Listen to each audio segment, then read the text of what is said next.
Goeiemôre, ek is Elmien, ek is van Real IPM. Ons is vanoggend hier om citrus scouting opleiding te gee of citrus monitering opleiding te gee.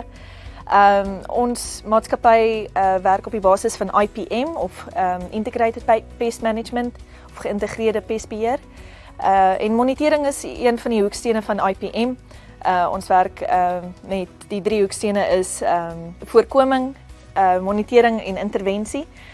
So ons probeer alles in ons mag om alle peste en siektes te voorkom om op die plaas te vestig, en deel daarvan is om te moniteer wat gaan aan op jou plaas, wat se peste is teenwoordig en in hoeveel getalle is hulle teenwoordig, voordat ons besluit om in te kom met een of ander beheerstrategie. So dit is vir ons belangrik om plase en veral die plaaswerkers en die moniteerders op die plase reg op te lei.